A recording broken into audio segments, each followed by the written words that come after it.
मित्रों, श्री कृष्ण का नाम लड्डू गोपाल कैसे पड़ा? आज इसी की कथा सुनाएंगे।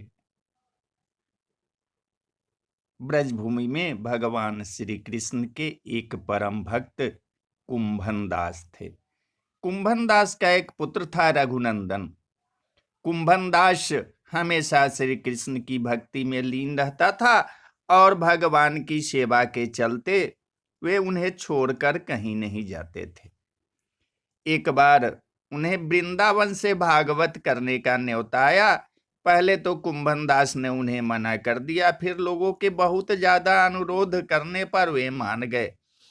उन्होंने सोचा कि भगवान की सेवा की तैयारी करके जाएंगे और रोजाना कथा करके फिर वापस चले आएंगे। कुंभन दास ने भोग की सारी तैयारी करके अपने बेटे रघुनंदन को समझा दिया कि ठाकुर जी को भोग लगा देना और कथा करने के लिए चले गए।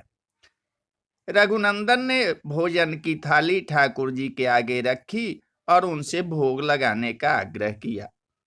उसके बाल मन में ये छवि थी कि ठाकुर जी अपने हाथों से भोजन करेंगे, लेकिन ऐसा हुआ नहीं।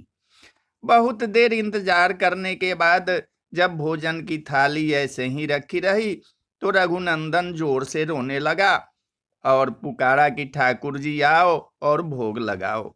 रघुनंदन की इस पुकार के बाद ठाकुर जी ने बालक का रूप धारण किया और भोजन करने बैठ गए। जब कुंभन दास ने घर आकर रघुनंदन से प्रसाद मांगा तो उसने कह दिया कि ठाकुर जी ने सारा भोजन खा लिया। कुंभन दास को लगा कि बच्चे को भूख लगी होगी, वही सारा भोजन खा गया होगा, लेकिन अब तो ये रोज की कहानी हो गई। अब कुंभन दास को शक होने लगा, तो उन्होंने एक दिन लड्डू बनाकर थाली में रखे और छुपकर देखने लगे कि रघुनंदन क्या करता है।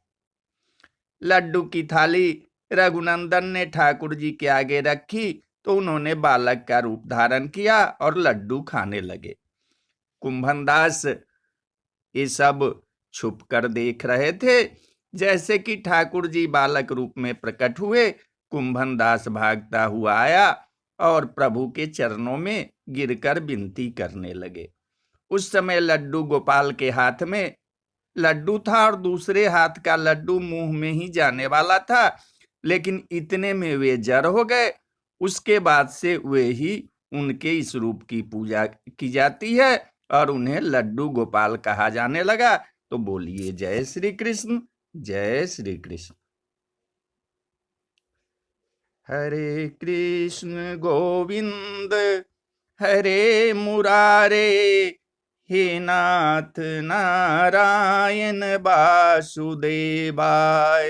श्री कृष्ण गोविंद हरे मुरारे, हे नाथ नारायण वासुदेवाय।